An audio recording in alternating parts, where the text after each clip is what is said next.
are a lot of people online who think silly shit like, well, Game of Thrones Season 8 was so bad, I'll never watch any other show ever that comes out from HBO that has to do with the A Song of Ice and Fire universe. Game of Thrones Season 8 was so bad, I'm not even going to read The Winds of Winter or A Dream of Spring because after how bad D&D ruined it, I want nothing to do with that universe. In this video, I'm going to do something a little bit different. Now, I've touched on this topic before, but I've never really made like an in-depth video on it. I'm, of course, referring to the fact that a lot of people think that how Game of Thrones Season 8 ended means that this next series, House of the Dragon, the one that I've been making so many videos about, is pointless because no one's going to watch. Well, rest assured, my fantasy-loving friends and fans of fantasy television, I'm here to debunk all that bullshit.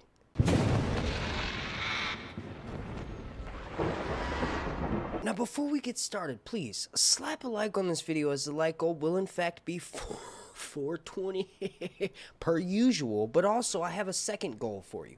Could you please subscribe to this channel and have your notifications turned on so that way you'll get an alert? I have a subscriber goal of 101,000 subscribers. Please help me reach that as I'm going to be making content throughout this long night. And also, as a way of saying thank you, I'm giving away my shitty drawing of Daenerys. A lot of people like some of the last artwork that I gave away, so I've decided to do another drawing until I can afford to give away this beautifully made Calendar of Ice and Fire. I decided to pick up drawing again, and I did this portrait of Daenerys. All you have to do to enter this contest to win is slap a like on this video, make sure you're subscribed, and then turn your notifications on. And one more thing. I saw a bunch of people, well, not a bunch of people, but a few people message me on Twitter the last time I did the drawing giveaway and then this time when I announced the new one. They were asking me if there was a way for them to buy a copy of it, and I don't think it's anywhere near that level. But as you can see behind me, VK Cole Artist, who's someone I've actually personally met at the last couple Con of Thrones, she isn't probably, in my opinion, my favorite A Song of Ice and Fire artist in this A Song of Ice and Fire community. Go and check out her store, as you can see above, it's VK Cole Art. Go and check it out. She's got some amazing actual art over there that is definitely worth your money. So please go check it out. And also you can follow her over on Twitter at, if I'm not mistaken, I'll link it down below in the description, but that's VK Cole Artist. So if you want to buy some awesome ass A Song of Ice and Fire art, be sure to check her out. I know, I keep doing this. I'm going to start the video soon, but one more quick plug, and it's more of a thank you before we actually get started. Big shout out to Lacey, Mel of Winterfell, Damon Mayo, Brick23, Bloody Tyrant, Leah Hendrickson, Nancy, Tockstein, Marilyn Miller, Cater Tot, and Joe Swag. They are all members of my Patreon family over on patreon.com/earnsreviews. And if you all watching are interested in joining and showing some support, check out one of the links down below in the description or one of the links that pops off during this video. Now, as you can see behind me, Reddit/Freefolk is, it used to be one of my favorite subreddits to go through, before Game of Thrones Season 8 aired or ended. It was one of the funniest places to go for lighthearted commentary about the show's misgivings and faults. It also was mostly just a source of fans who loved talking about the show. You would get information on what the fuck was being filmed that week in Northern Ireland, in Belfast, or in Croatia, or many of the locations such as like Iceland that are remote and desert. You would find out about this information first over on Reddit/Freefolk, but after certain information about Season 8 started to come out and it had been confirmed, like basically an entire plot leak had came out that contained information about Season 8, and it had been confirmed through pictures and filming. Ever since then, it kind of turned into a cesspool. Then Season 8 actually airs. Then you watch it and you realize that some of these criticisms, what the fuck, that's not even a word. Some of the criticisms that you see are valid and they're genuine, and I share those same criticism, and that's apparent in my reaction videos that I would do. They're not really reaction videos, they're a live stream that I would do after every single episode. You can go back and watch those. I recently compiled all of my Season 8 review videos into one big ass one, and that came out a few months ago. It's like 2.5 hours long. Go and watch that if you want to see how I felt after I had some more time to absorb the information. But my initial reaction was close to that of Reddit/Freefolk. And those are this type of world that a lot of people are living in. And if you're watching this video, well, then you're clearly a part of it because you're online and you have a presence and you're watching YouTube, which means you probably go to Twitter, which means you probably go to Facebook, which also means you probably go to Reddit. You are aware that there's nothing on this site, on this subreddit in general, but memes just talking shit about the show. And for instance, you have this top one right here. It says it's basically comparing Harry Potter, Lord of the Rings, and then Game of Thrones. And one of them, for Lord of the Rings, it says ended 20 years ago, still a great fandom. Ended 10 years ago, still going strong. Well, you could argue not a lot about Lord of the Rings. That's kind of untouchable. That's the greatest fantasy series of all time. It still is. So is A Song of Ice and Fire. It's an intense debate, but you could argue about some Harry Potter shit.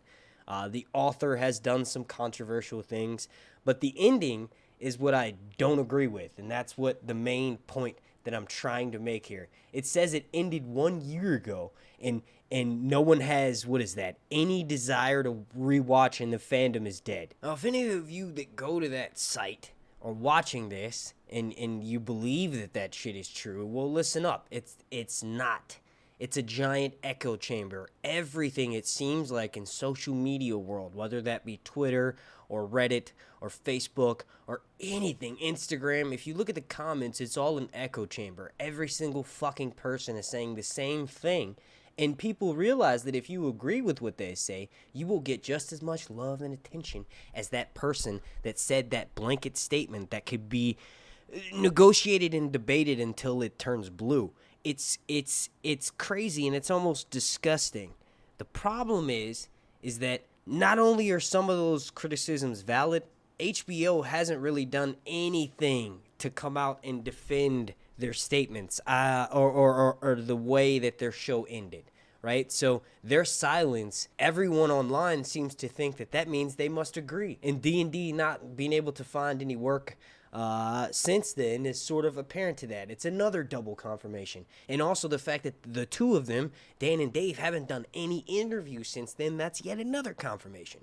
Well, you can't really win in this world. If you're quiet and you don't speak on anything, then people just assume the worst. And if you do come out and try to say something, well, then they just eviscerate every single fucking word that comes out of your mouth, and they try to twist it and manipulate it into what they think and what they believe.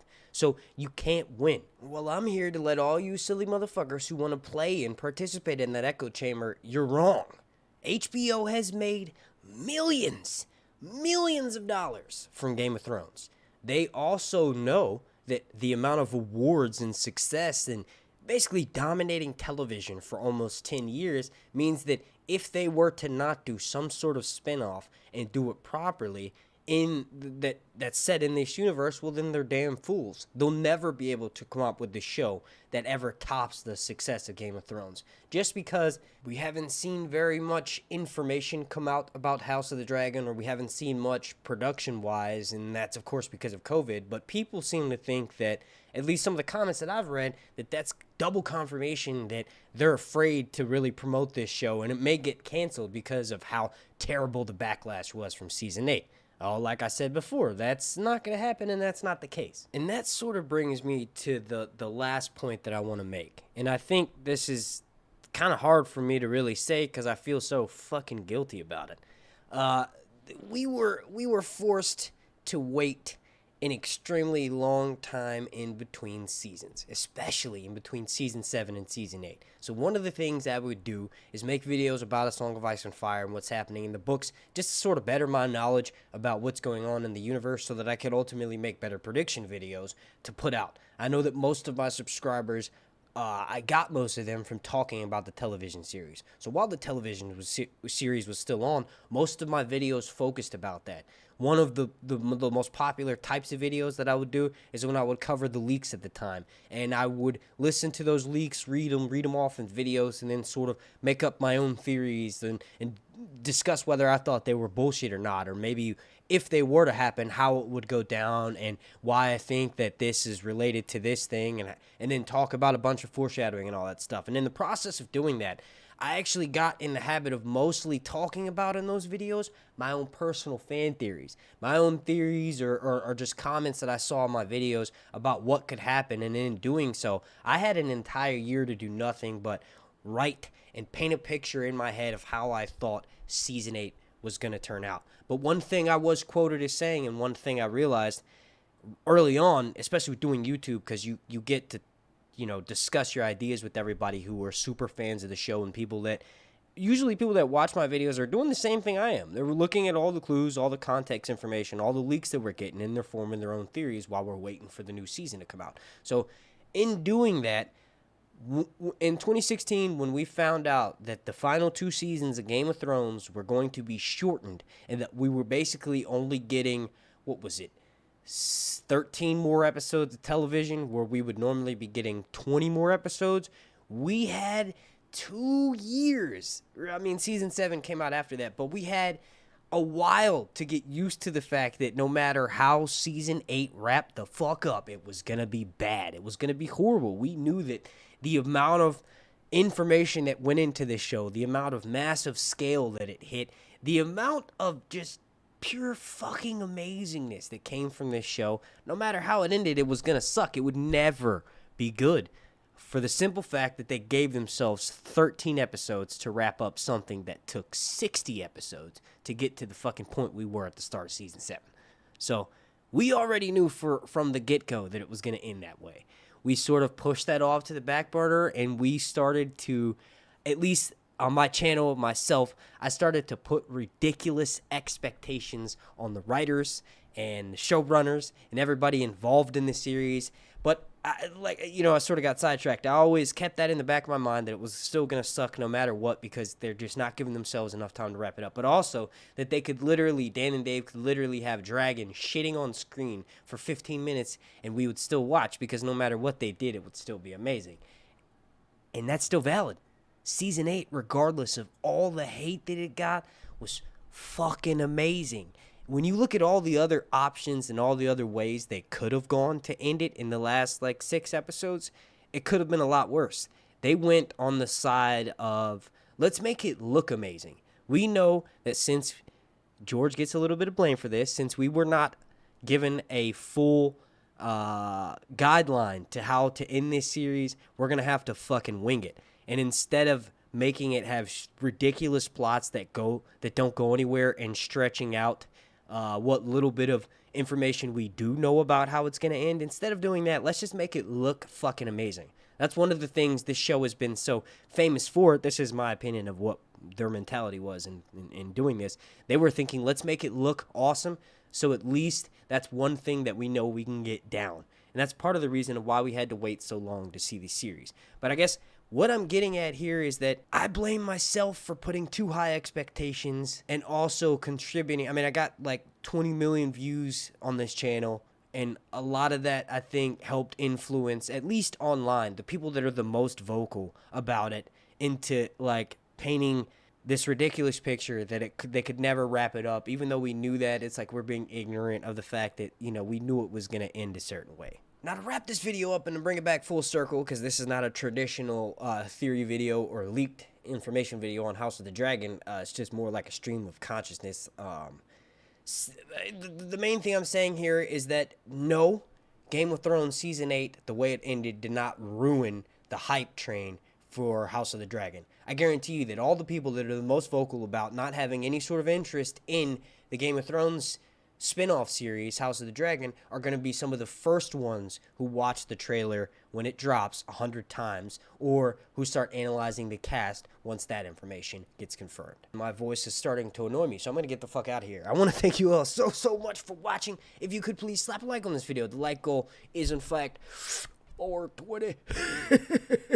Also, make sure you're subscribed. We have that subscriber goal of 101,000 subscribers here on this channel. Please help me reach that goal. And also, make sure you have your notifications turned on, so that way you'll get an alert every single time I drop a video throughout this long night. Super special shout out to every single person watching this video, and a super special thank you to every single person on my Patreon family over on patreon.com/SirHuntsReviews. I want to thank you all again so much for watching. My name's Mark, and this has been Sir Hunt's Review.